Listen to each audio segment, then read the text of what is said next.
Knicks fans, what's poppin'? It's your boy, Simeon Russell. We just seen the Knicks blow another game that they could have and should have won. We're going to talk about it right now.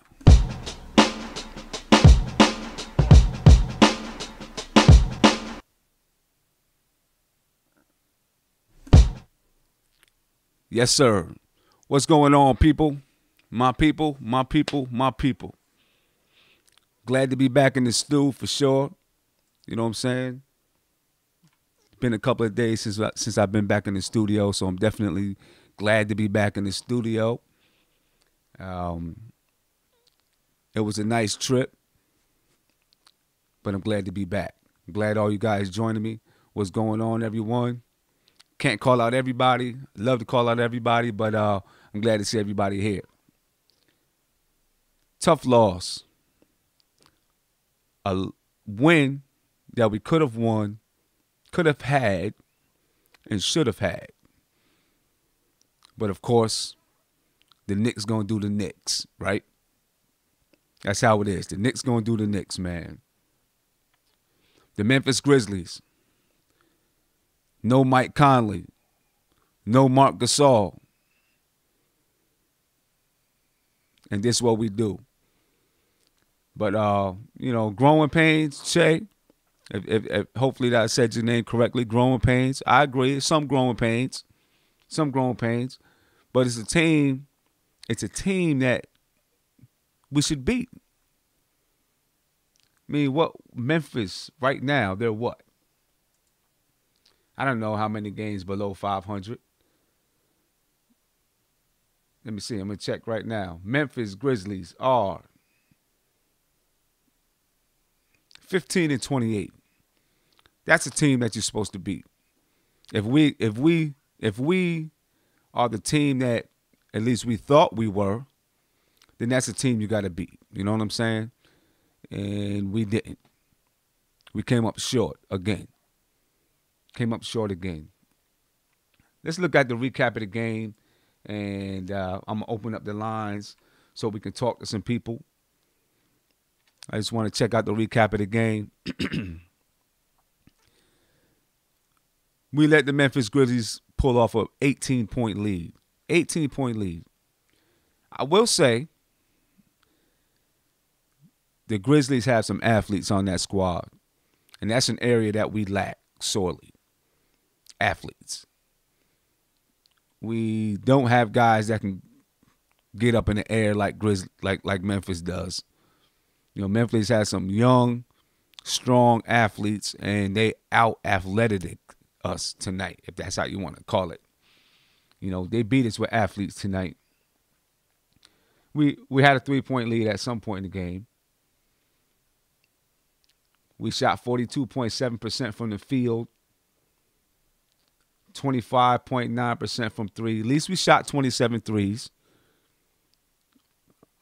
I'm cool with that. We shot 27 threes, 22 for 23 from the free throw line. Memphis shot 45% from the field, 35% from three, and it was atrocious, in my opinion, the type of three-point shots we were giving up. And I'm going to pull up a couple of clips a little bit later on to talk about and show some of the reasons why we give up so many threes. Memphis, they went to the line 17 times. Not bad. 45 rebound. You know, we out-rebounded them, but it felt like in the second half, that fourth quarter, man, I mean, there were times when they were getting second, third, and fourth offensive rebounds, man. And it was ridiculous a couple of times out there. Wide open, Mark. You're right. There was wide open sometimes with nobody in front of them. Clean look at the basket. It was ridiculous. Memphis had 15 offensive rebounds. We had 12 offensive rebounds. You know, we had 22 assists. We had 9 assists in the first quarter, though. It means we had 13 for the rest of the game. KP went to work on the blocks today. What do you have, 7 blocks? You know, I thought maybe he was going to get a triple-double with blocks, man. KP went to work today. I got to give it up to him. 14 turnovers, not horrible, but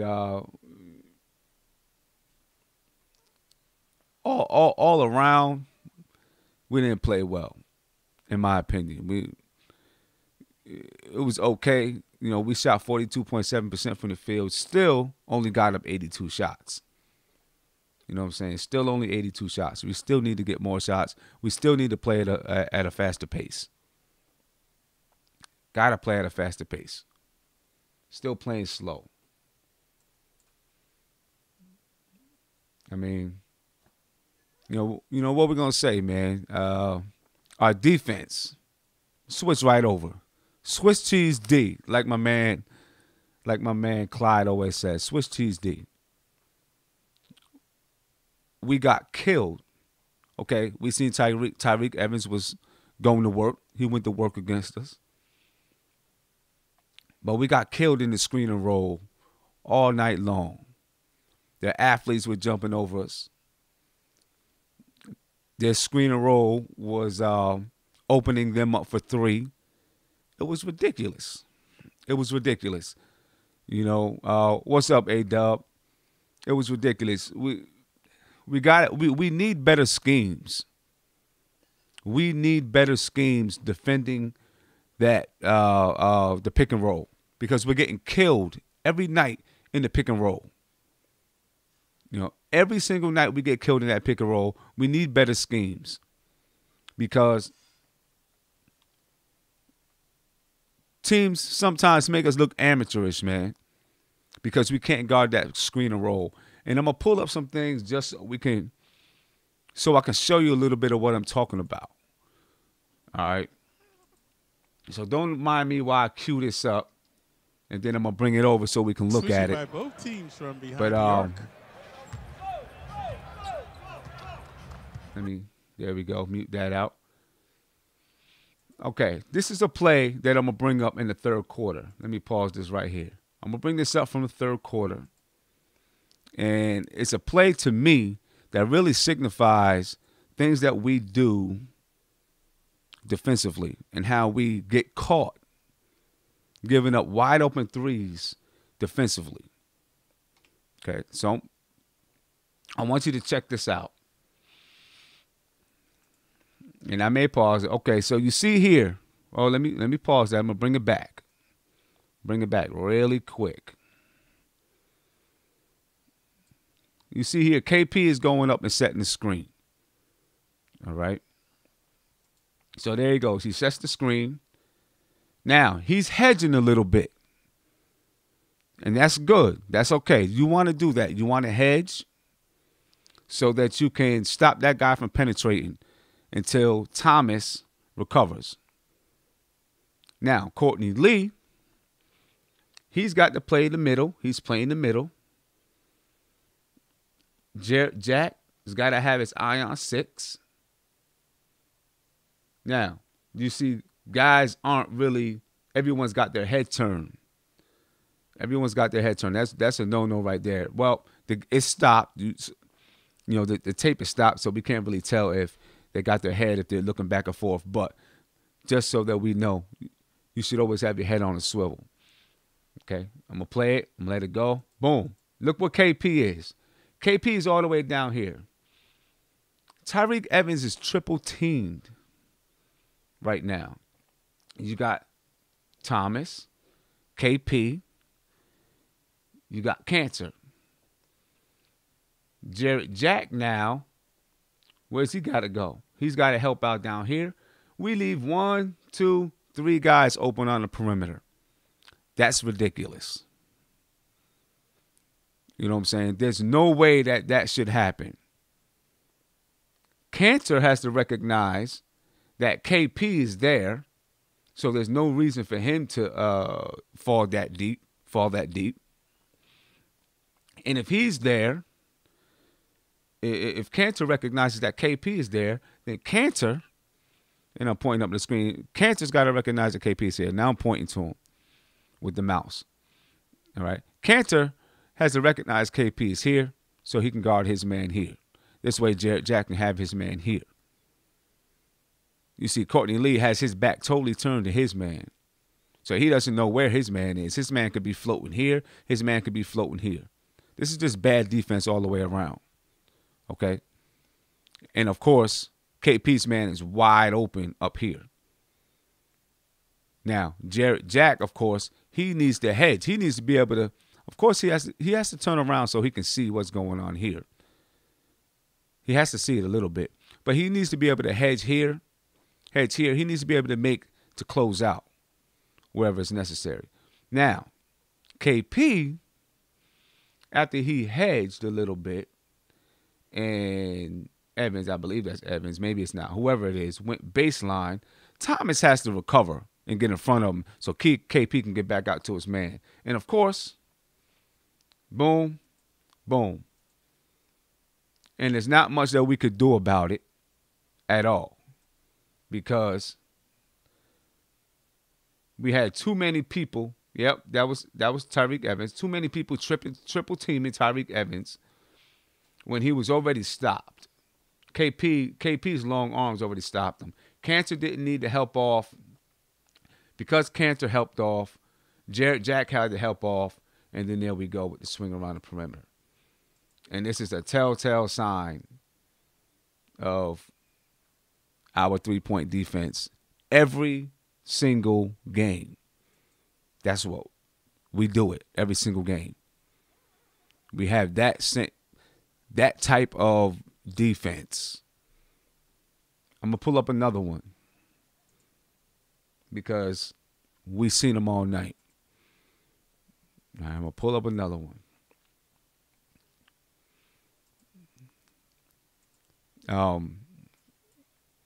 Just give me a second here so I can pull this up. All right, here we go. All right, I think the play got to play a little bit. Okay, now we actually got the stop here, but even though we got the stop, I just want to show you this because this happens to us a lot. KP or Courtney Lee is going to they're going to touch the ball just a little bit so that we can get a turnover. They're going to tap the ball. But watch here. Stop. KP. Oh, I'm going to bring it back a little bit more so you can see exactly where it happened first. Because KP ends up on Brooks. All right. He switches off on Brooks. Bad move already. He switched off on Brooks. There was switching going on the whole play. So you see Courtney Lee is on number 21, who's the center. Now KP switches off on Brooks. And he has no choice because he was already guarding number 5, who was a guard. Switches off on Brooks. Now, you see Courtney Lee and KP both guard the ball while number 21 slips the screen. Okay? Now, we tap the ball so that we're able to turn it around the other way and get a layup. But look at 21. Look at 21 here. He's wide open. Courtney Lee, KP, both on the ball. 21 is wide open. Bad communication.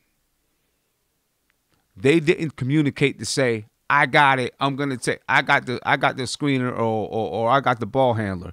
No one communicated, so they're both out here on the ball. Number 21 is actually wide open for either a oop or to dip it off to him or whatever it was. Okay, and either what would have happened is he would have got it here, either open for the dunk, or he would have kicked it out to Mario Chalmers in the corner, or number 1 in the corner, or probably got a foul. Whatever it was going to be bad news for the Knicks. We were lucky, very lucky, that we got the tip. So, of course, we get the tip, and then we turn it around the other way for a layup. All right?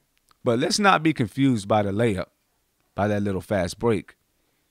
It was still, in my opinion, bad defense besides the tip. Still bad defense besides the tip. 21 has 6 oops. See that? See what I'm saying? That's crazy. That's crazy.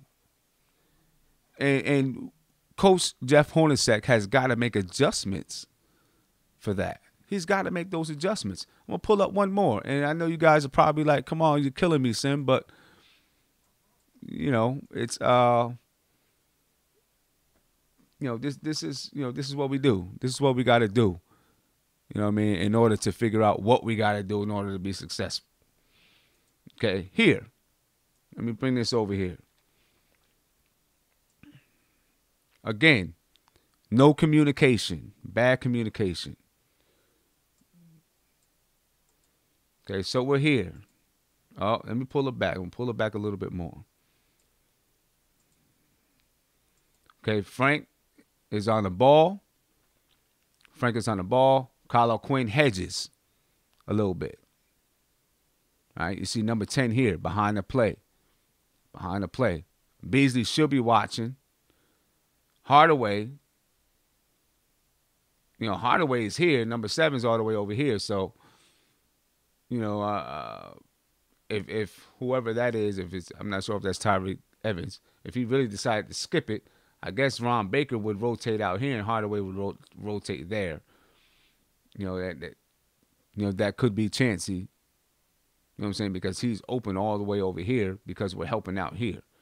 Yet still, it doesn't matter that we're helping out there. Watch what happens. Okay, here we go. Tyreke Evans comes around number 10 screen. And here we go again. Okay, who's there? Who's there? Carlo Quinn here. Why couldn't Carlo Quinn should have went back to his man, let Michael Beasley help out and stop the ball. Maybe it would have got kicked here, but you got guys who can cover, who can help Beasley here. Instead, we leave this whole side of the floor wide open with no defenders and one offensive player. And there we go. Alley-oop. Alley-oop. All night long. All night long. Those are the type of things that we have it on film. Obviously, we have it on film. We just looked at it. We broke it down. Jeff Hornacek and his crew got to break that down because our defense was Swiss cheese all night long. All night long, Swiss cheese defense.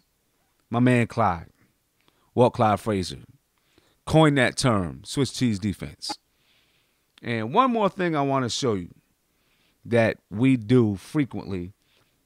We frequently get caught in the paint, deep in the lane.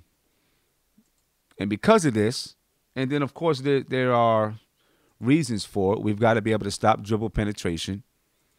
We've got to be able to guard the point of attack. We don't always guard that point of attack. Because we don't play defense on that point of attack, we give up wide open threes. Here's another look at it. Okay? Notice where everyone is. You got Ron Baker on the ball. You got Zero coming to set that screen. Mike Beasley here. KP here. Number 1 here. 24 there. Okay, so they got the floor spread. Wide open. The floor is spread. With guys who can knock down a three. And we got one guy up here setting the screen. Go with it. Boom. They screen and roll. Now, see, this is where, and I talked about it in a video earlier, weeks ago, other teams get so many threes off of the screen and roll. Because you look here, Michael Beasley can't get back in front of his man. So what's it cause KP to do? KP has to come help. If KP doesn't come in, it's a dunk for sure.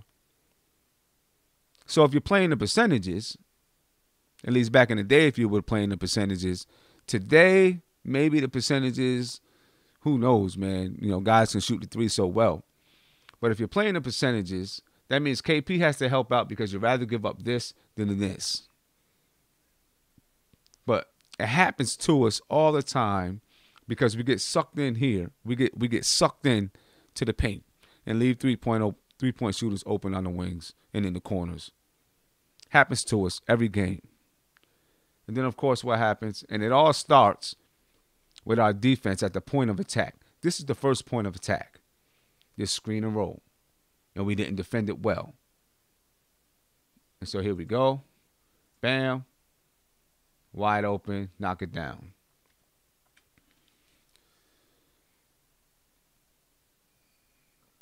What do? It's a problem. It's a big problem. It's a bad problem because no matter how well we play on offense, if we cannot stop anyone on defense, we'll lose. We'll lose every game. You know what I'm saying? Every game. You know, it was bad defense all around tonight. All around tonight. I think we shot, 55% in the first half, and we were still losing at halftime. That's bad news, right? That's bad news. You know what I mean? My man, who's smart, man. 5 minutes, bro. Giving you a 5-minute limit. Everyone's getting a 5-minute limit, man. 5-minute limit. I love you. I love you, who's smart. I love you, who's smart. But we'll give you 5 minutes. I think you talk fast, so I think you can get it all out in 5 minutes, my brother. I really do. I think you can. You know, Emmanuel, in the beginning of the season, it seemed like Hornacek was holding guys accountable. It really did. It seemed like he was holding guys accountable, and it was working. You know what I'm saying? It was working. I don't know what's happened since then. Has he stopped holding guys accountable? Is he? I don't know, man. But it doesn't seem like he's holding guys accountable the way he was earlier in the season. Earlier in the season, man, if somebody made a bad defensive rotation, he snatched them out the game. And it didn't matter who it was. He snatched them out the game. Now, he's not as quick to do it. And I think that he needs to get back to it. Because if he doesn't get back to it, we're gonna have this kind of defense for the rest of the year. For the rest of the year. Because right now it's habit. We've built these habits, and it's hard to break those habits. You know, we've built these habits, and they're bad habits. You say you thought that too, but this is happening to exactly. It's happening too often. These type of things are happening. And what I showed you, what I pulled up there, you know, that was just this game. That happens every game. That's why teams kill us from the 3-point line every single game. You know what I mean? What we just did, what we just looked at is that's what happens to us every game. Teams kill us from the point of attack. They kill us on that screen and roll. You know, and we got to lock up that screen and roll. We got to figure out how we're going to defend that screen and roll. We got to make a decision on what we're going to do and do it. Clever for sure. I knew that was coming. I knew it was coming. I knew that was coming. Hey, I mean, I got to give it up to you, man. Tyreke Evans went to work tonight, for sure.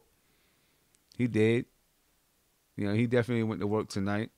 If we look at what Tyreke Evans did tonight, 23 points, 6 rebounds, 10 assists. I can't argue with you, my brother. Not with stats like that. I can't argue with you with stats like that. You know what I'm saying? I'm not sure Memphis is. I mean, if you look right now, though, I mean, I feel exactly what you're saying. You know what I'm saying? But if you look right now, though, Tyreke Evans, like Emmanuel is saying, is 28 years old. Memphis, you know what they're going to want for him with the type of numbers that Tyreke Evans is putting up this year? I mean, we talked about it earlier. Tyreke Evans is putting up 19 points a game, 5 rebounds, basically 5 assists, shooting 46.7% from the field. He's playing a heck of a basketball game this year. But they're going to probably want a first-round draft pick. They're definitely going to at least want somebody young. You know, I don't see where it makes sense for us. Not trading for him. You know, if you were thinking about picking him up in the offseason with on a cheaper contract, I could understand that. You know, but I don't see where he fits into a long term. I don't see where he fits with us long term. If you're going on Kristaps Porzingis timeline, I don't see where he fits with us long term. Because when Porzingis is ready, Porzingis is 22.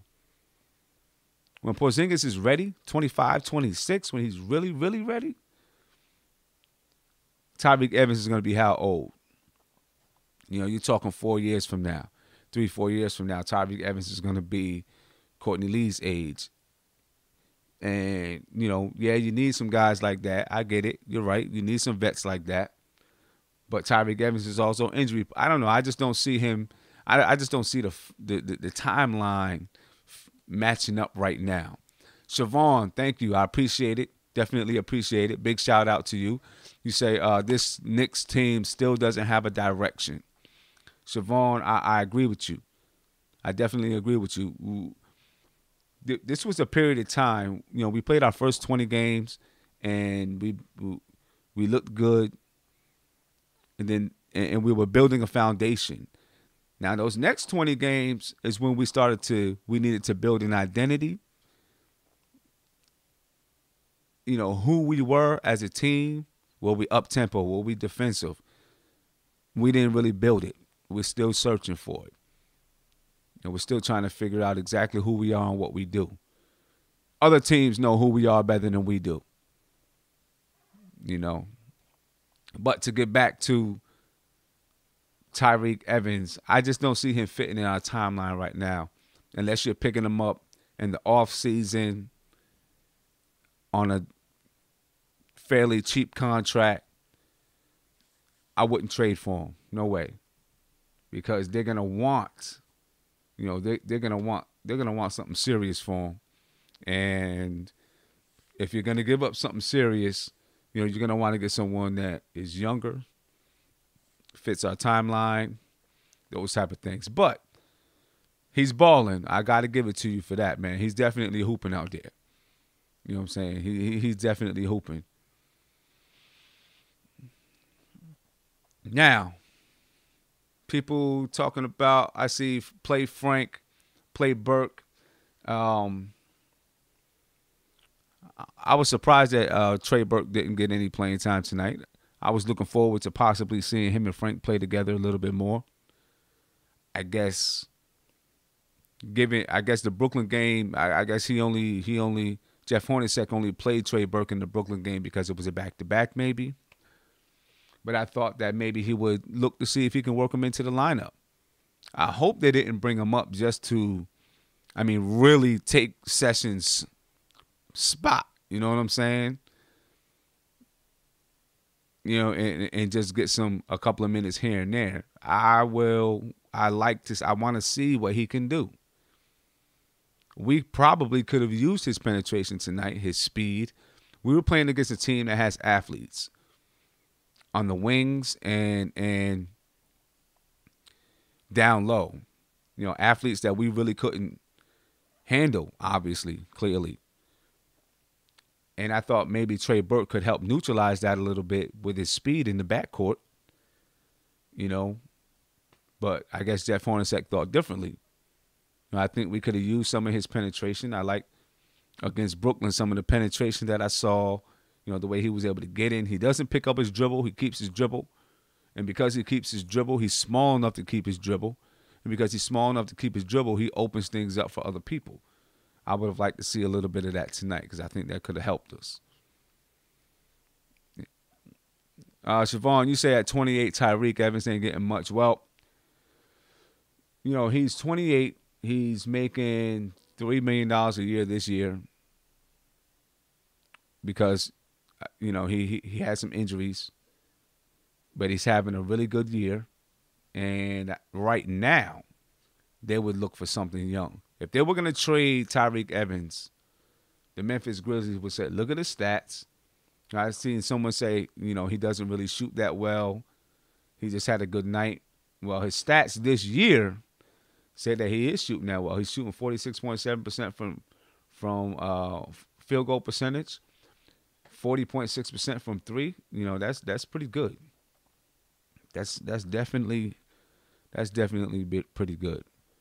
But he cracked us tonight. He put it on us tonight. And he made the case for my man to say we should trade for him because, you know, he did his thing tonight. We couldn't handle him, especially in that first half. We couldn't handle him.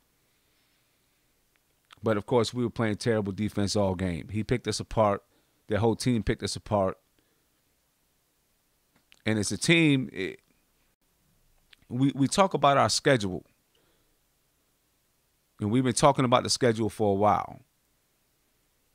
This was a chance for us, right? We beat Brooklyn in Brooklyn. We come to Memphis. No Mike Conley. No Gasol. There's a chance that we could win. And this is what we against a team that's well below 500, hasn't really played well all year, and there you go. You know that's what we do. So, you know, it's just another day in the life of the New York Knicks, I guess. You know what I'm saying? Who's Mark, man? Where you at? You calling in or what, brother? What's up? I'm waiting for you. If anybody wants to call in. Let's get a word. Let's hear what you got. Let's hear what you're talking about. All right, if you want to call in, I got my headphones here and ready to rock. Until then, I'm going to look at what's going on in the chat a little bit. Why are we not giving Noah minutes? You know what? I don't know. It's a good question. I'm assuming that they're going to wait until there's some moves made after the deadline. You know, I think we could see more Noah after the deadline. Okay, my man Mark is calling. Hey, Mark, can you hear me? Yeah, what up? What up, Simeon? Hey, what's going on, bro? How you feeling? I'm all right, man. You know, watching, the refs doing what they do best, at the end of the games. It's kind of, heart-wrenching, man. Yeah. Yeah, man. It was a tough game tonight. Tough one tonight. You know what I'm saying? We're gonna talk about the referees a little bit too, because it's going around the league. You know what I mean? Yeah, it is. It's contagious right now. It's going around really the league. Bad out here. All right, I got a few points. The defense that we're running, right? It's like similar to what Cleveland's running. That's why they get cracked, because they're the worst team guarding three-pointers. Also, you know what Knicks need to stop doing? Stop trapping the guard. They do a lot of trapping when Jared Jack is on the floor. So when you see Frank on the floor, they don't do much trapping.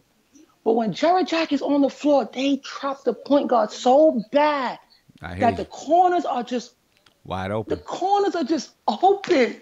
Like I'm literally just like watching. It's like Jared Jack is sample size right now. He's done enough. He's ran his course. He could still start. But he's sample size now. He's really, we're getting hurt by these point guards because the Knicks have to trap because he don't go over the screens. He goes under it. And then people expect KP to protect the rim, to protect to when they get switches on him, to make sure the guard don't get him. We need a center that can move mobile. Kyle O'Quinn cannot jump. He cannot move mobile. If you see his feet, he can't move side to side. We was getting beat all night by them athletes because Kyle O'Quinn could not move. That's why Cantor don't play, because he slides his feet. He don't move his feet. It's a difference.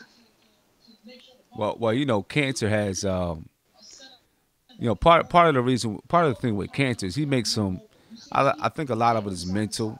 You know what I'm saying? He just makes some bad. He doesn't know when or where to rotate. Feel me? With Cantor. Hey, Mark, can you turn that down in the back some? Oh, this drink is on like 10. All right, let me turn it down. Yeah, I can hear it. But I mean, you're right about Jack. Oh, you're definitely right about Jack, man. And you know what he does too? And his arms ain't like with Frank. One of the reasons that Frank is really good at guarding that screen and roll. On defense. He uses fundamentals on defense, and his arms are so long. You know what I'm saying? His arms are long, and his hands is always he can reach out there. Always up. It's exactly. Always up. Always in the passing lanes. Always up. Yeah. That's why even though he don't score, sometimes I don't even care for that because it don't call for that. But his defense on the guards, on the point guards, this is the next problem. It is the point guards that's penetrating, and that's why Michael Green, Yeah, For I three? mean, you're right. Who is this You're guy? right. You're right. Who is this guy? You And had for 2 y'all minutes. who- You had 2 minutes and 39 seconds, man. I see the timer.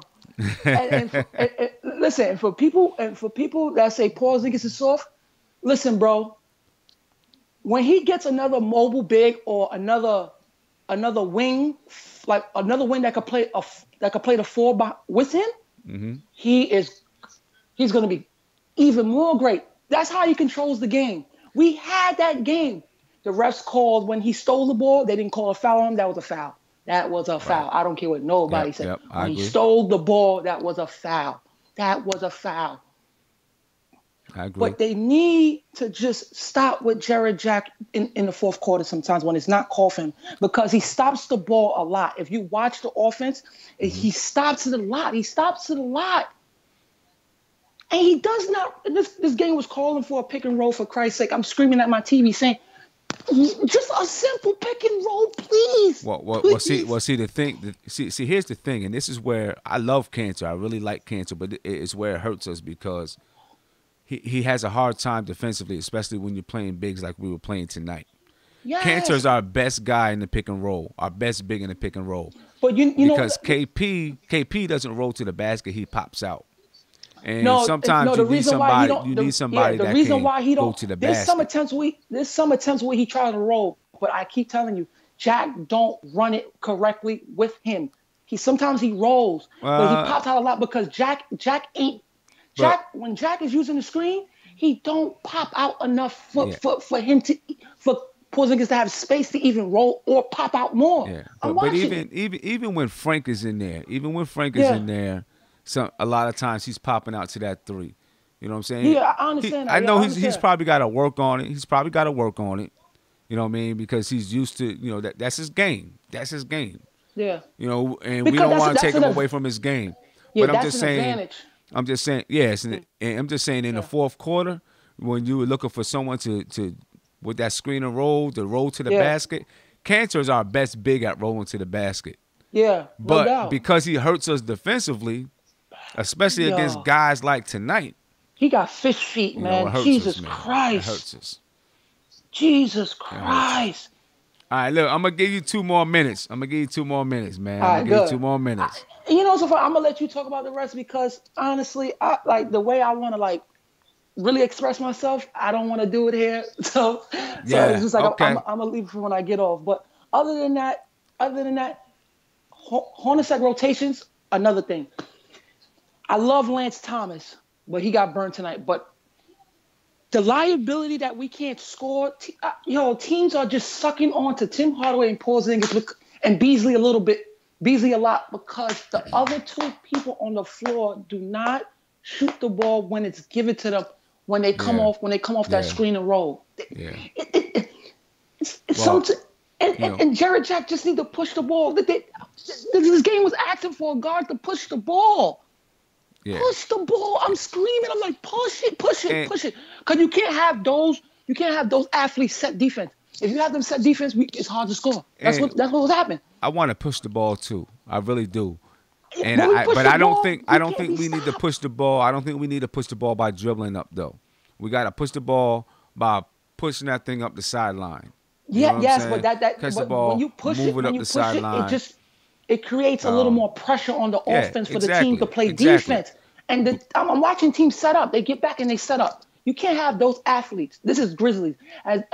Even though they don't have Marc Gasol, they have their culture. They have their culture still. So no matter Marc Gasol, they could still play defense because that's what that team is best at. They can't score. I can't believe they scored the way they scored tonight. When we push the ball, I mean, I agree with you. We need to put pressure. We need to put pressure on.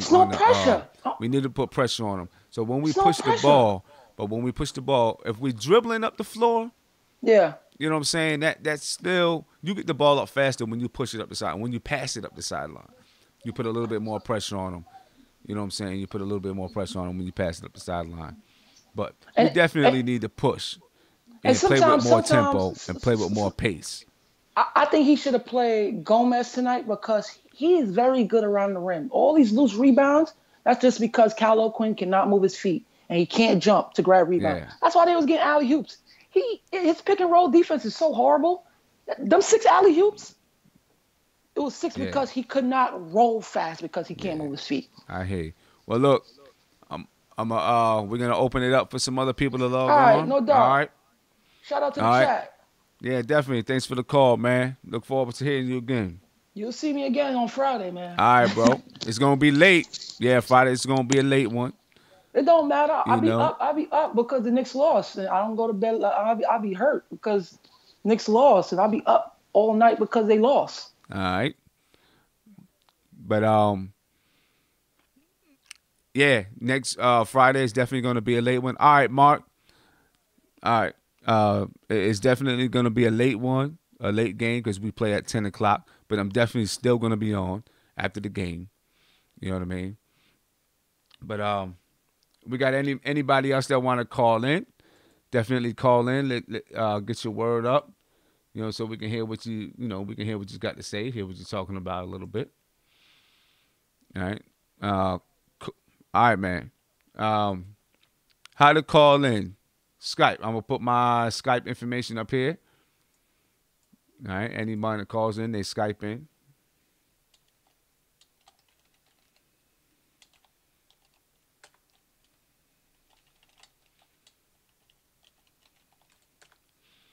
All right. That way you can Skype in, and we can get you on. Kareem Walton said, I don't think we truly understand how inferior our talent is compared to the rest of the league. The Knicks should look for trades for Cantor-Lee and Jack in hopes to get younger in the draft pick. To get younger and draft picks. I definitely agree with you. We do not have the same athletic ability as a lot of teams in the league. And that's one area that is hurting us for sure. You know what I'm saying? George L., what's popping? What's going on? Everybody, I want to introduce you to George L., man. My man George L., he hooked me up with a nice intro. And if you haven't seen the intro, I'm going to play it again right now just because my man George L. is on. He hooked me up with the intro. We got a little bit more I think we're going to do with it. But I went ahead and I played it tonight. But check this out, y'all. Check out the intro real fast.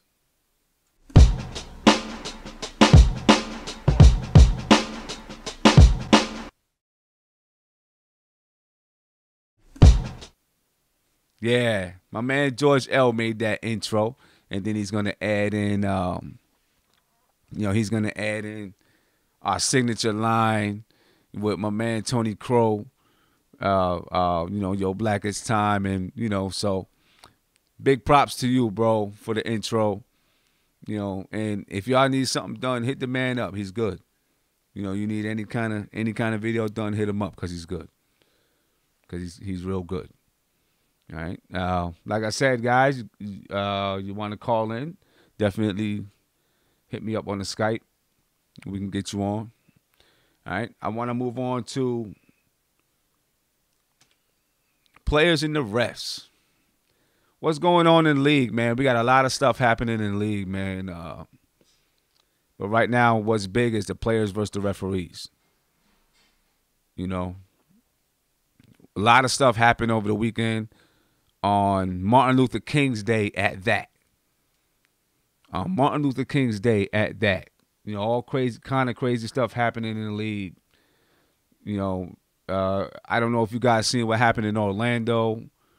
They had a scuffle. We know about what happened with Chris Paul and all them guys. You know what I'm saying? So, let's see. I'm going to ask my man Gray. I see he's calling in. We'll see what he thinks about what's going on in the league right now with the refs. My man Gray, you here? Hello? He might need to call back. Hey, Gray, call me back, bro. But yeah, a lot of things happen. Here we go. Gray's calling back. We're gonna find out from him what he thinks about what's going on in the league. Gray, you here? Hello? Hey, Gray, can you hear me?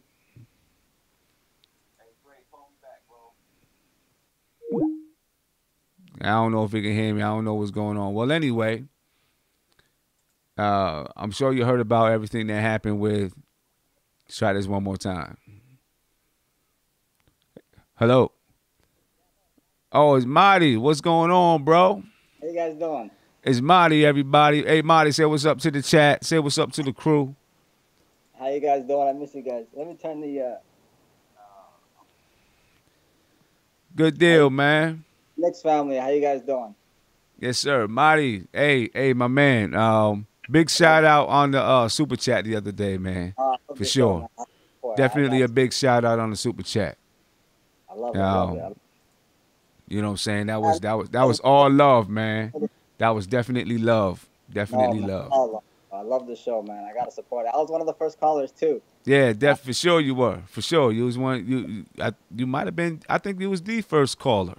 Yeah. Yeah, I think you was the first caller. You know what I'm saying? So definitely shout out, bro. A lot of Knicks fans. It's supposed to be the mecca of basketball. A lot of people just want to fire the coach right away. You know, a lot of as soon as after one game they want to get rid of a player or something like that. We got to at least stick it out, build culture to where it's like, stay with somebody for like 2-3 years, 4 years. I feel you. Not give up on them right away. Yeah. You know, I mean, I get you. I don't think that Jeff Hornacek is going to be let go, not this year. You know what I'm saying? If he's going to be let go, I think it would be next year. You know what I'm saying? So tell me, what you think about what's going on with the referees and the players? A lot of crazy stuff going on. Yeah, no, that was a dumb call. But at the same time, Lee, I don't know. Lee's been struggling lately. He's frustrated. You don't have to do stuff like that. I mean, he could have easily let it go. I mean, the game, he saw where the game was and how we're trying to come back, and he could have just not be so aggressive. Right. But Do we even know what Lee said? No, I think he elbowed the guy. Yeah, I seen him elbow the guy. Yeah, he elbowed the guy, and then the referee walked in and he kind of like did a little headbutt towards him. So. Yeah. But I mean, definitely they're getting out of control. Yeah, it's been happening all over the league. You see what happened. Yeah. You see what happened with Chris Paul and the Clippers. The KP. He showed the loose ball foul on the KP. He should have let that one go. Yeah. That was a terrible call. I mean, I seen KP's arm out there, but they've been touching and grabbing and all that stuff all game long. You know what I'm saying? And then they want to call that. Yeah, Jack would have got the rebound anyways. So. Exactly. It didn't even affect the play. But it's been happening all across the league. I just want to check in, show you love, man. All right, man. I definitely appreciate that. Get on the videos. I want to see everybody. Yeah. They're here, man. Everybody's in here. They shouted you out when you got in here. Oh, thank you, man. Love was all love, man. They shouted you out. All right, bro. Every time I come on, I'm like, I'm gonna go on there. I'm gonna say this, and I totally get on camera and then I lose it. So yeah, it's cool, man. Write it down. I'm gonna come prepared next time. Yeah, I'm gonna write a little. Yeah, write it down, man. Ain't nothing wrong with that. Write it down. Say what you got to say. It's all good. It's all love. Brother, love you, man. Love the show. All right, man. I appreciate it. All right, brother. All right, brother. Definitely, my man, Monty Knicks. Much love to Monty Knicks, man. But a lot of stuff going on in the NBA. And right now it seems like there's a lot of stuff, players versus the referees, and a lot of things been going on. We see, if you guys didn't see, I'm gonna pull it up right now. If you didn't see, you can kind of, there we go. You can kind of see. I know this is not going to be the clearest, but you can kind of see what happened. I mean, check this out, man. This is Orlando and Minnesota. And, when things like this happen, more likely than not, let me rewind it, more likely than not, the referees let the game get out of control from the beginning. You know what I'm saying? And then you got stuff like this going on in the league. David Stern a long time ago, back in the day when it was the Knicks and the Bulls and the Knicks and the Heat and the Knicks and everybody fighting, you know what I'm saying? He did a whole lot to try to try to clean up the league and all that kind of stuff. You know what I'm saying? But the referees lately have been kind of not really cleaning things up and not really, keeping it, just calling what needs to be called. And the players are getting frustrated. And, guys are starting to, I don't know, guys, they're taking it out on each other. They're taking it out on the refs. You see Courtney Lee at the end of the game. I'll pull that up in a little bit. You see Courtney Lee at the end of the game, go after the referees and whatnot. But we got another caller on the line. All right. Who we got here? Who's this? Emmanuel? Emmanuel, Yeah. what's popping, bro? It was good, bro. I'm chilling, man. So, what's your feelings about the game, man? What's your feelings about? Well, On the first refs? let me ask you about the referees first. Yeah. On the refs, it goes both ways because I could see how they get frustrated because you, on a professional level, like you tell kids not to argue with the refs, and then you got these dudes that are professionals and they're arguing with the refs all day about just bitching about calls. Like they crying about little calls, petty things, and it could get frustrating on the refs. You feel me? So I could understand where they come from. And when it comes to the fighting, I also blame that on the refs because if you don't nip that in the bud, then what's gonna end up happening? If you don't nip that in the bud, or if you don't give these guys the call, and if you're not looking out for what they want, what they're gonna end up doing is they're gonna end up taking it out on each other. Because Exactly. if you're not calling, if you're not making those calls, then what I'm gonna do is I'm gonna end up retaliating on the dude. That's like in school, like when the teacher's not, when you're telling the teacher like, yo, this kid is bothering me, do something about it. You don't do something about it, what's gonna end up happening is that kid is gonna retaliate. Exactly. So it's kind of like the same thing. Like these refs, they got to do a better job, but also the players they gotta give leeway and they gotta like stop complaining about every single call because they do bitch a lot. Like one They person do. the one person that does complain, that he gets me tight. Like I know is off topic because we on the Knicks, but LeBron, I feel like he does that all the time. Like they feel like just because they have name or cachet that they should get every call, and it shouldn't be that way either. Right. Yeah. LeBron is a crybaby, man. You know what I'm saying? Yeah. Yeah, LeBron is he's one of the number one guys that cries and complains about the referees and all that. And I mean, for the most part, like I tell my kids when I'm coaching, don't talk to the refs. They're not gonna change the call. You know what I'm saying? The most that you're gonna do by you crying and talking to the refs and doing all of this is that they're gonna get upset that you keep talking, and then they're gonna call more calls against you. You know what I'm yeah, saying? Don't they talk to get the refs. Let me talk to the referees. exactly. Because when I was coming up playing different sports, it was like that. My coach would be like, "Yo, don't talk to give the ref respect, and you'll get it back." You feel me? Like today, I noticed coming out of the break, KP was telling the baseline ref, "Yo, look out for the ref, look out for them coming at my elbow." Right.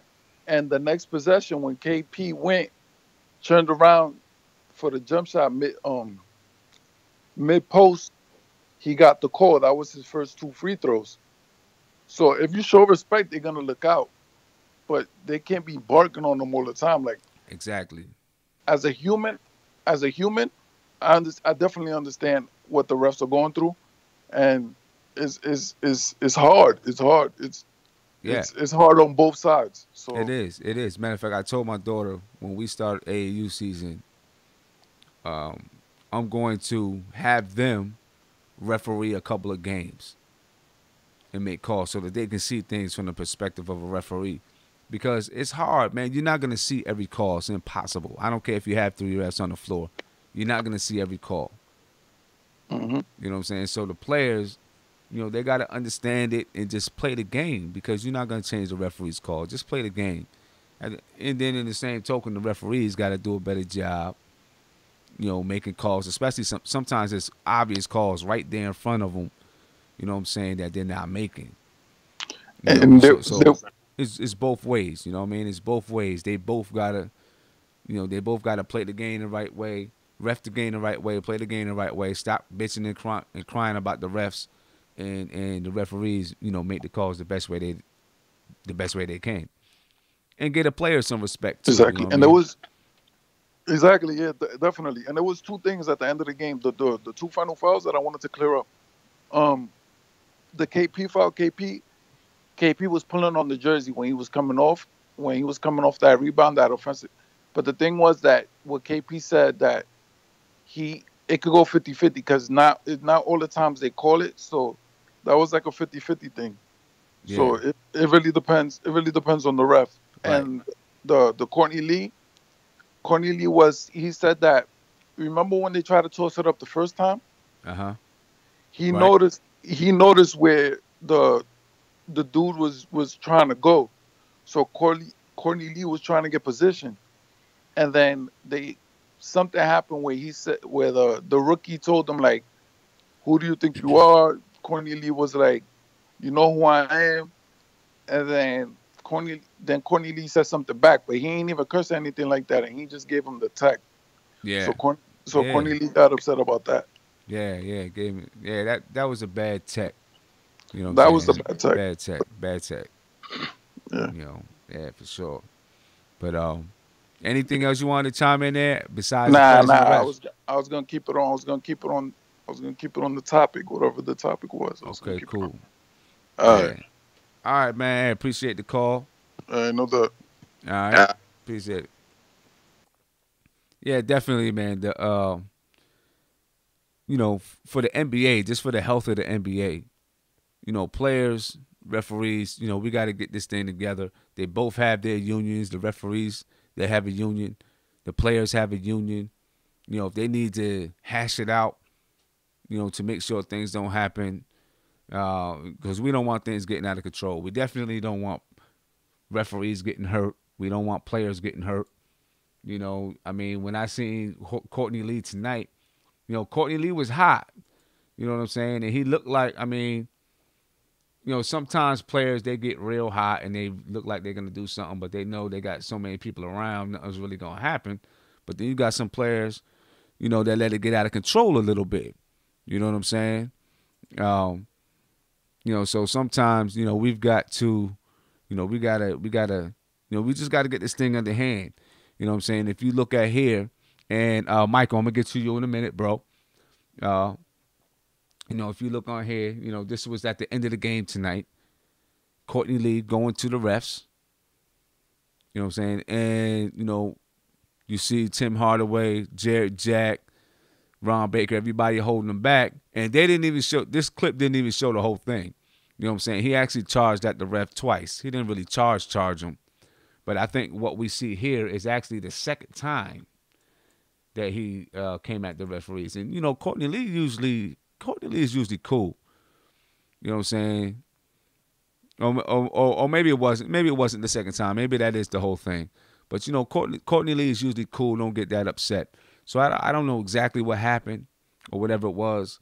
But, we don't want this thing to get too out of control. And I wouldn't be surprised if something else happened later on. You know what I mean? But we got Michael here on the line. Michael, what's popping, bro? How you feeling tonight? I'm good, man. Finally off of work, so I got to catch the game and catching the show. You do the best show on YouTube, man. Appreciate Guaranteed. You, bro. Appreciate it.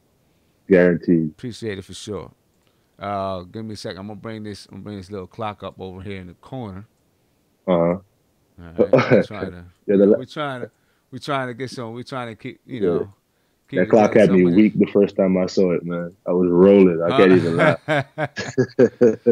There we go. We'll just bring it over here in the corner right quick. Had me weak.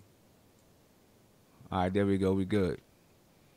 But yeah, just watching the game tonight, man. I think it's time to start Frank, man, because we really gotta.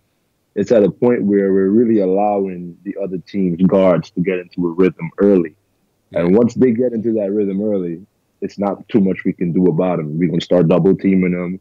We're gonna start hedging on them, start trying to trap them, and our defense is falling apart because of the other team's guards. I mean, we were down 18, and Frank came in with was Beasley, the second unit, and the defense ramped up. We brought the game back to I think 6 or 8 or something like that. Yeah. And then coach pulls him, and I'm like, come on, man. Yeah. I wasn't feeling that either. You can't pull him when he's the reason we're back. What he does on the court doesn't always show up in the box score. Right. They don't show you how much. If you look at how Frank, I look at his defense like a boxer. He just throws them little jabs in there, and you just got to keep resetting. You got to keep resetting your plays because he's going to cut you off. He's going to cut off the pass you wanted to make. Your backdoor cuts are gone because he's going to cut that off too. His arms are always up in the air. Always up in the air, ain't no passing lanes when that kid is on the court. And I don't know what is it going to take for the coach to see that. Right. Yeah, I like the analogy too of a boxer because a lot of people always they kind of get upset. Oh, he doesn't score, But he's like a defensive boxer. You know what I'm saying? And we've seen a lot of times. I mean, you're right. It's a perfect analogy. We've seen a lot of times he doesn't do nothing, and then in the fourth quarter he hit a few big shots. Right? That's it. He's like Floyd. Exactly.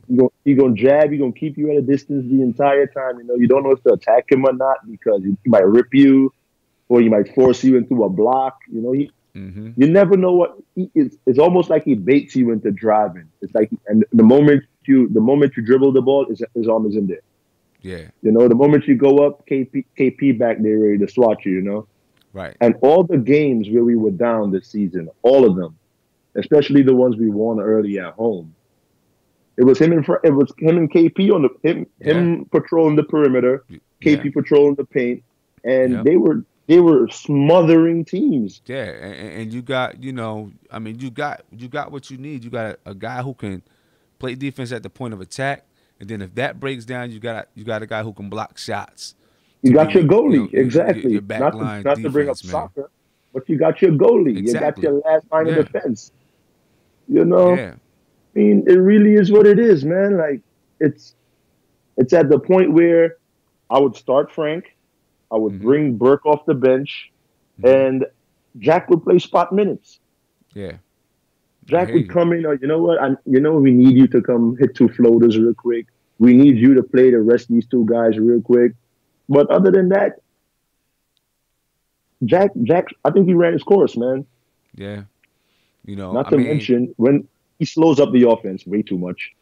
And I don't know if it's just me, but he looks off KP a lot, man. Like, a lot of times KP would be, screaming because he's wide open, and Jack would, either try to go baseline.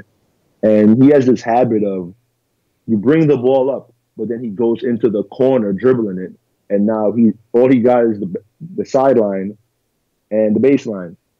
And dudes are going to cut off. They're not going to allow KP's a slim dude, so they're not going to allow him to set a solid screen there. They're going to run into him. Right. And when they run through a KP screen, they move him, but he's not that big of a dude. Right. Well, how old is KP? 22 now. 22. He's going to full out in 2-3 years. He ain't going to full out no time soon. Right. You're definitely right about that. Yeah, my body just started fulling out. I'm 29. I've been skinny my whole life. Oh, the last time I called in, they was clowning me in the chat. I got big hands. I look like Scottie Pippen.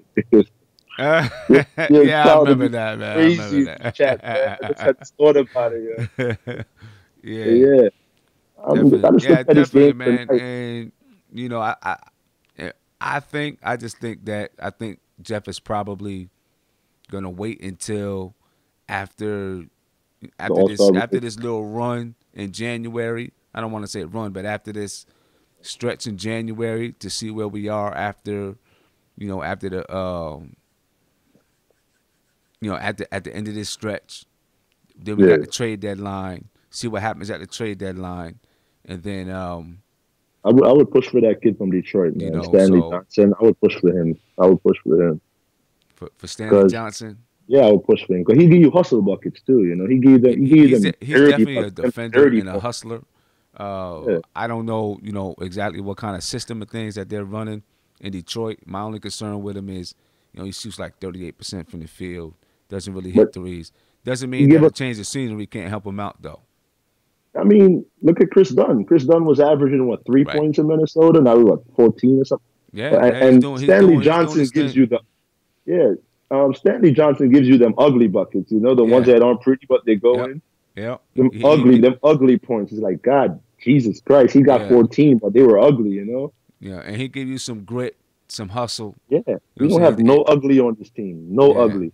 Right, and we need that because We and Jeff need Hornacek that, man. Jeff Hornacek says it himself. We don't have that kind of toughness come down the fourth quarter when teams is really starting to beat you up a little bit. We don't have that toughness on the team. We don't have guys with that mentality. You know what That's I mean? me, Marty, Michael. Marty asking, who's on this guy? It's Michael. But yeah, KP got a little mean streak in him. I was watching it tonight. He looked like he was going for them blocks with a purpose. Well, like, he was playing tonight, and him and Frank ball tonight, and it shows you. Like, and I'm watching, I'm watching KP to see if he has those intangibles. He does, man. Like I'm looking at it. He's just skinny. That dude, you know what I'm saying? To see if and another thing, we're talking about wanting the team to push the ball. When Frank is on the floor, Frank has a speed burst that nobody talks about. He does. He has the speed burst nobody talks about. However, the team is so used to him being tentative at going in there that when he's bringing the ball up on the fast break, they jog. Right. They jog. Nobody, besides Timmy, nobody really runs the full length of the ball. That's something we got to work on. KP usually trails the play. I mean, we're used to that at this point. KP trails the play, so he could either hit a three or drive it in himself and take the hit. But we need to put Frank on the starting lineup because the defense is going to ramp up from the get go. Because Frank he plays that take no prisoner defense. You know, he don't let up. He runs through every screen. He don't really go under any of them, as far as I know. And even if he does, he has a hand up behind the person. And he's got the length. Even if he goes under the screen, he's got the length to recover. Hey, Michael, I'm gonna let somebody else come in. Yeah, sure. Hey, I want to give you a big shout out, man. I appreciate that super chat the other day. Don't worry about that. $10, man. I appreciate you, bro. Don't worry about that, man. You got the best page on YouTube, man. Guaranteed. Thank you, man. Much love for that. No problem, man. Be good. All right, you too. Peace, man. Be good, y'all. All right, definitely, man. I know there's a lot of people out there that's looking for Frank to finally get in there and start. You know, I've wanted Frank to start for a while. I think that his defense definitely it's what's needed on the floor. And you want to start the game. It's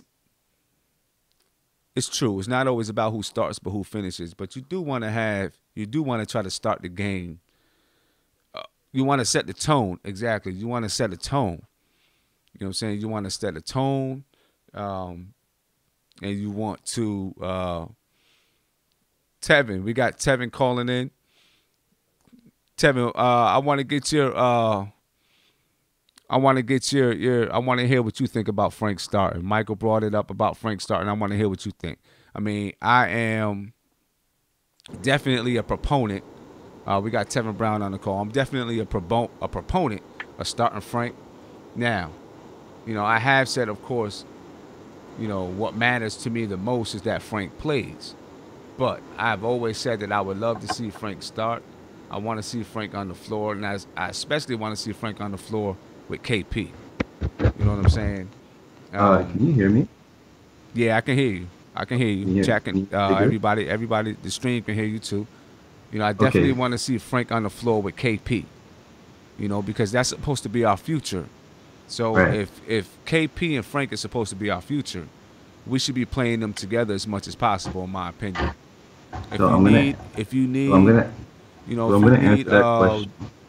need Jack to settle things down at some point, that's what you do. But I think that we need to at some point we just got to give Frank the keys. Right. And Hornacek talked about some lineup changes and things like that. This might be that time because we're on a free fall, man. We're falling. We got to do something. We're falling. You know what I'm saying? So So I'm setting the timer right here, and go for it, bro. Can you hear me well right now? Yep. I'm in my basement, so I need you to like really respond because I'm kind of chopping out. Okay. All right, so you can hear me well? Yeah, I can hear you good. Okay, am I okay? So, and to answer your question about Frank starting, it makes even more sense now. So I'm gonna explain why, and we'll come back to the answer. Okay, so Okay. I'm I'm from Toronto. Okay, All right. I've experienced I've experienced falling seasons, and this is looking like more of those, like one of those seasons because I think it's a tank. I've seen tanks, and I think this is it because I'm a Miami fan, and I've seen Miami tank after Wade got a shoulder injury 10 years ago.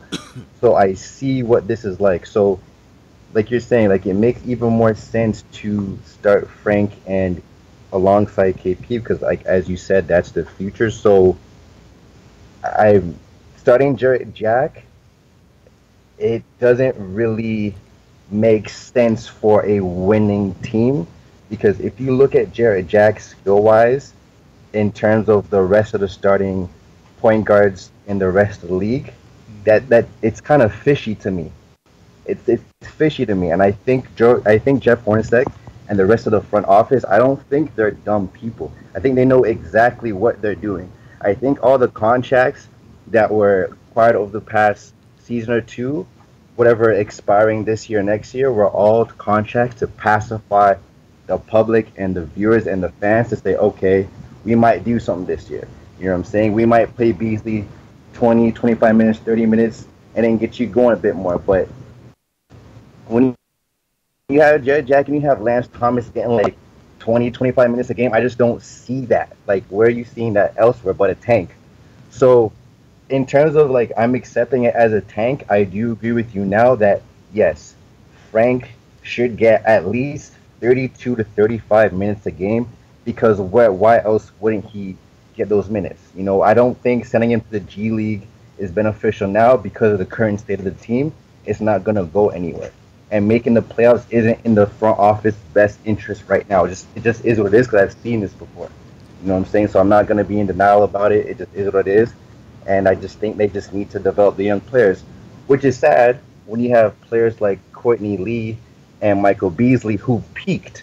And, you know, when you're tanking, the viewers don't want to see people who peaked. They want to see young players develop. So I guess that's the answer to your question as to whether or not to start Frank.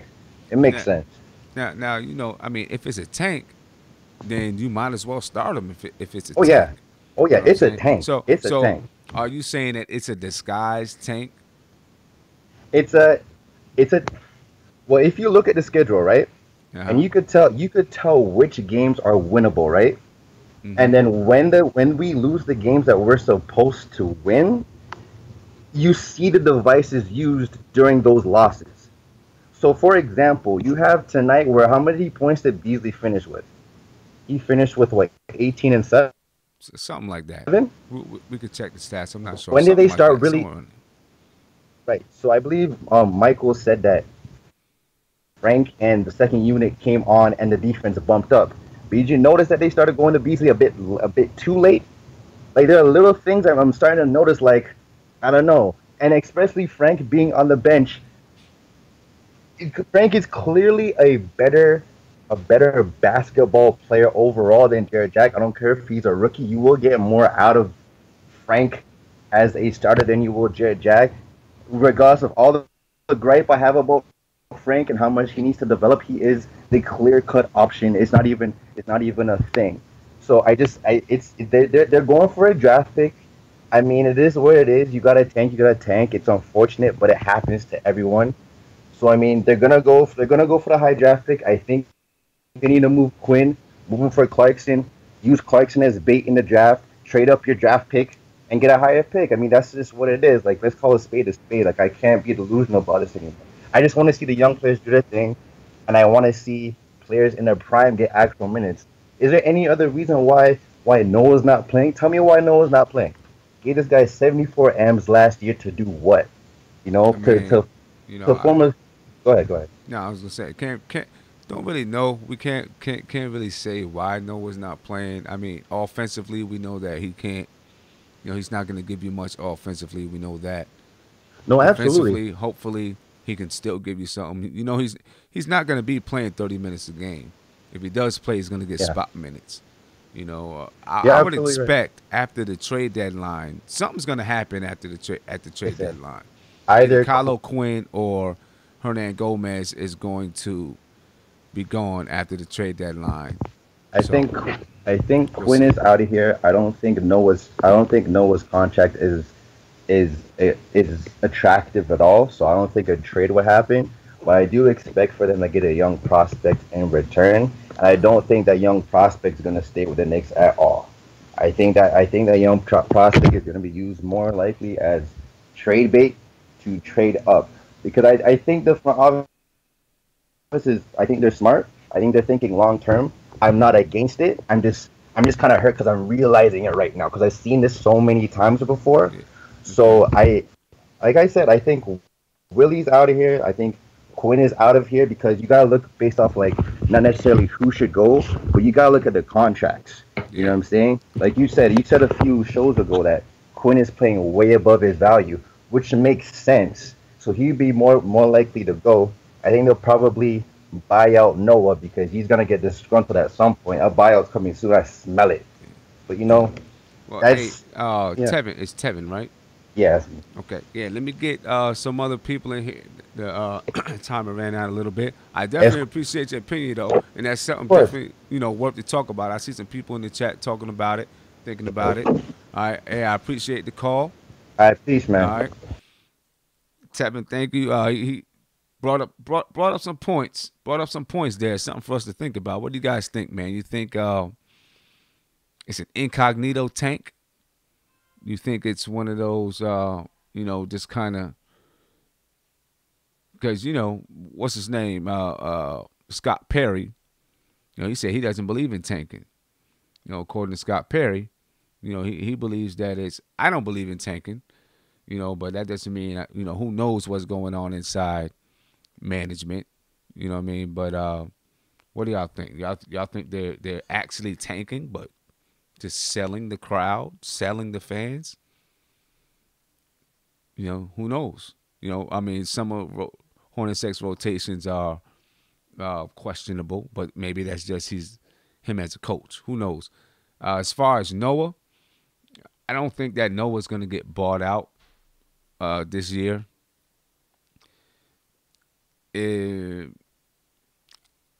I just don't think he's going to get bought out. I don't think they're going to waive him. I don't think they're going to stretch him. I think that they'll probably keep him at least until at least until the end of this year, and see what happens over the summer. Because, like we said, Cantor, he can opt out. Kylo Quinn can opt out. There's a chance, honestly. I doubt that Cantor's going to opt out because I don't think he's going to get $18 million anyplace else right now. Especially, because he doesn't play in the fourth quarter, his statistics are down, and he doesn't play in the fourth quarter because of his defense. Especially when we play guys like tonight. Other nights, he'll play. But with Kylo Quinn being able to opt out, with and as Cantor being able to opt out, you probably want to keep Joakim Noah around in the event that both of those guys are elsewhere. You never know. You never know. So, I think that Joakim Noah is probably a security option right now, even though we're playing him. That's an expensive security option, an expensive insurance policy, but that's probably what he is right now. So let's talk about the Knicks versus Utah. We beat Utah last game, the last time we played them. Donovan Mitchell showed out. He did his thing. I don't want to say he showed out, but he did his thing. He played well. Frank, I think at that time, wasn't getting as many minutes, but I think he still played a decent game. I'm going to pull up the stats to look at that last game. But again, this is another game that we could and probably should win. Although I think Utah is playing better than they were playing when we played them the first time, I think that it's still a game that we could and should win. But knowing the Knicks, we probably will. I don't want to say we probably will lose, but, we'll give it our best shot with the way we're looking right now. It seems every game we're here saying this is a game that we could and should win. And then we find a way to mumble it up. And we're on a stretch where there's a lot of games that we could and should win. Tonight was a game that we could and should have won. I don't have much. I hate to say it, but I don't have as much faith in the team as I did in the beginning of the year. Up until 2 weeks ago, I had a lot of faith that this team could pull it back together, make a little run. But it's waning, and it's waning fast, game by game. As I break down games and analyze different things going on within the team, and I see the same things happening over and over and over again without there being much of without adjustments being made. I'm starting to lose confidence in the team and the coaching staff. Not the players. I know the players can play, but they need the right guys. They need the right people pointing them in the right direction. Donovan Mitchell had 19 points, 4 rebounds, 3 assists last game. Rodney Hood killed us. Rodney Hood, he killed us. 30 points, 3 rebounds, 3 assists.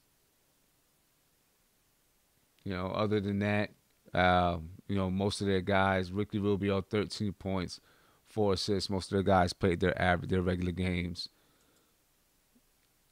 We had Hardaway, 26 points, 6 rebounds, 6 assists. Porzingis had 22 points. Frank had 7 points, 4 rebounds, no assists.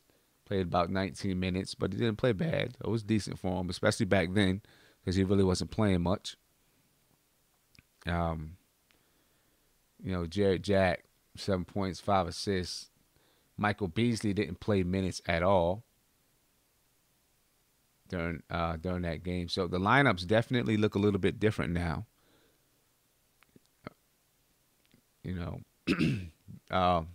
Since then, lineups look different.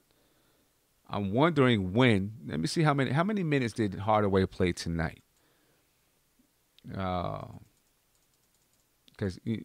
I'm wondering when you just go ahead and start Hardaway.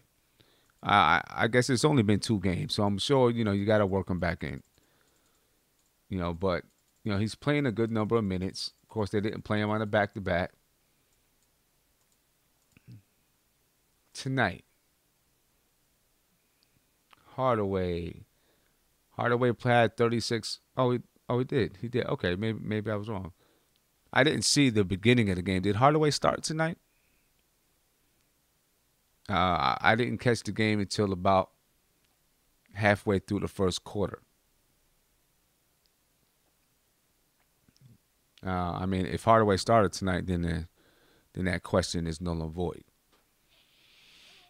But 36 minutes, Porzingis 36 minutes, Cantor 24, Jared Jack 28. This was tonight. Courtney Lee played 39 minutes tonight. Wow. Do you think we see Trey Burke tomorrow night? I would have liked to have seen Trey Burke tonight. He didn't start. Okay. But he still played 36 minutes. So, all right. So then, I'm sorry. That was against Utah.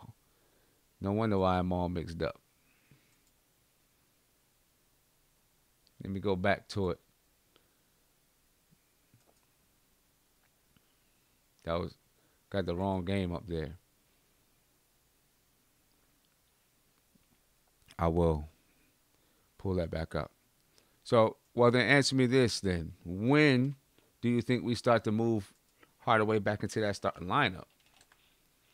Because right now with Lance started. So right now with Lance in the lineup, we're giving up a lot of offense for defense.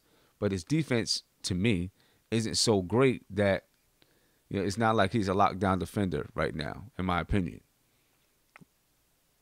Should we just go ahead and start Hardaway? Hardaway played 25 minutes tonight. Is it too much right now to start him? Because we need something different in the starting lineup, in my opinion. We need something different. We not that we're starting games bad, but I think we need something something fresh. And Hardaway, of course, was in the starting lineup, and the tempo that he helped to set for the game earlier in the season would span throughout the game. So I'm wondering, when do you think we go back and start Hardaway? Do you think we should we start Hardaway? Should our starting lineup be Frank Ntilikina, Courtney Lee, Cantor, Porzingis, and Hardaway? Who knows? Who knows what Jeff is going to do? Something has to happen, though.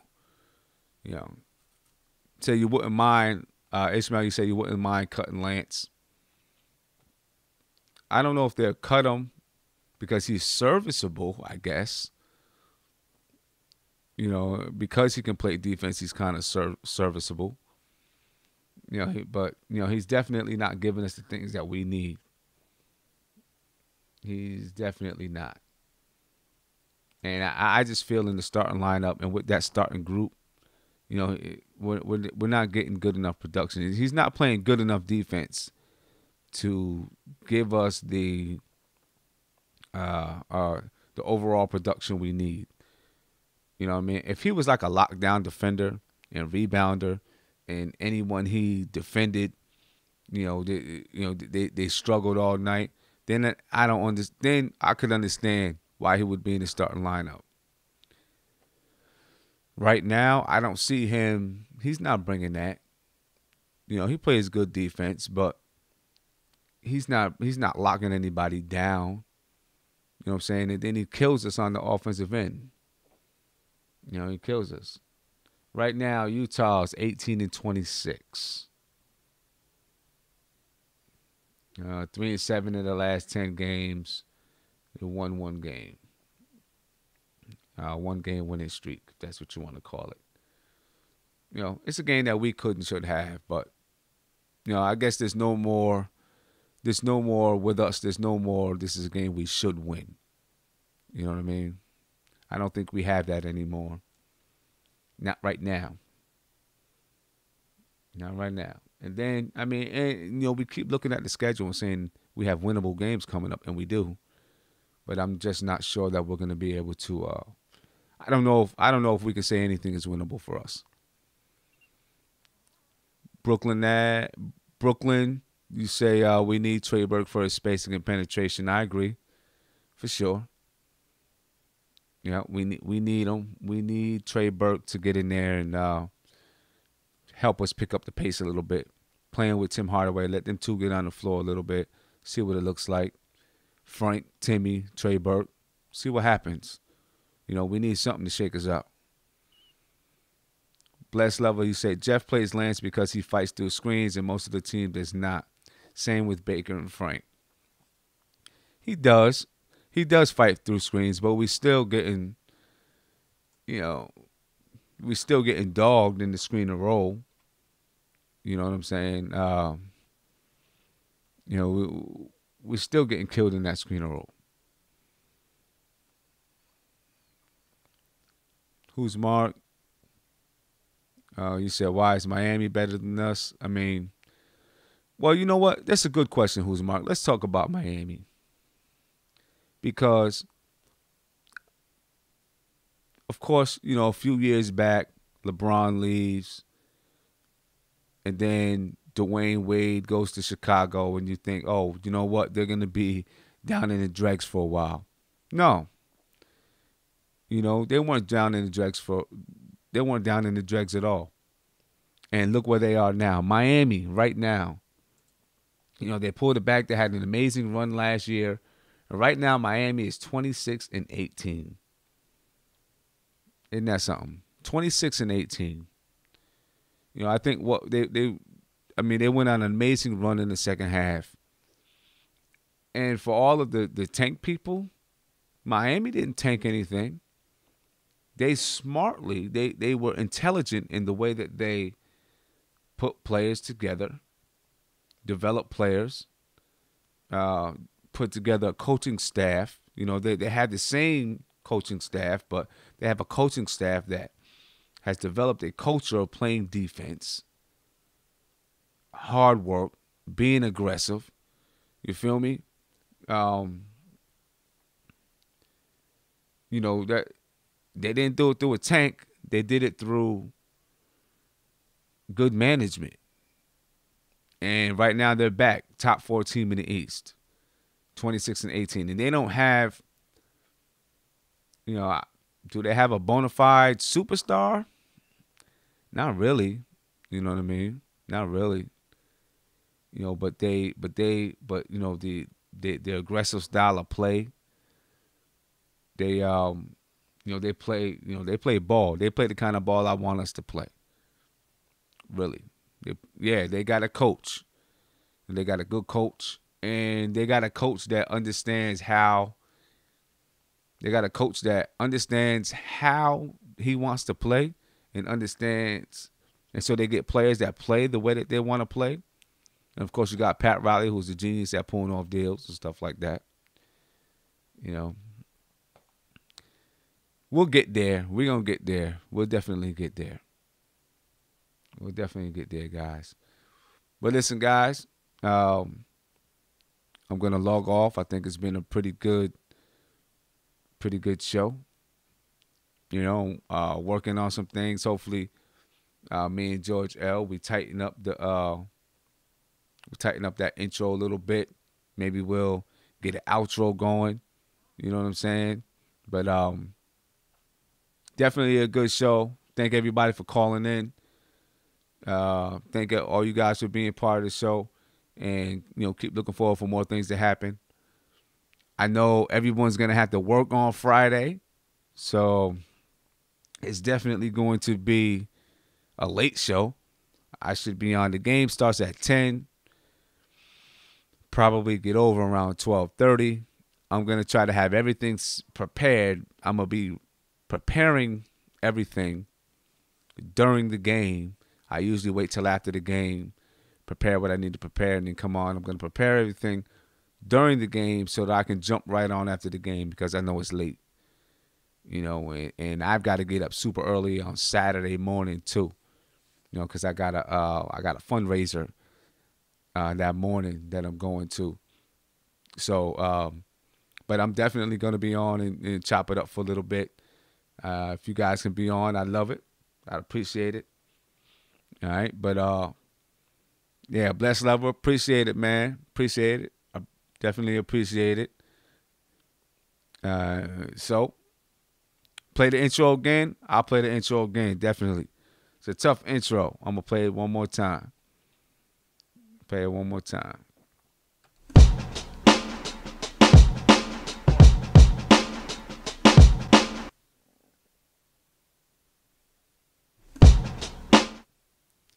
Yeah, definitely. That's the intro right there. Nice intro. And yeah, we're looking forward to keep doing the thing, man. So thank you guys for joining the stream. If you enjoyed the stream, you enjoyed the video, make sure you subscribe. Ring the bell once you subscribe, and you'll get a live notification every time I go live. Check out these videos over there, and peace.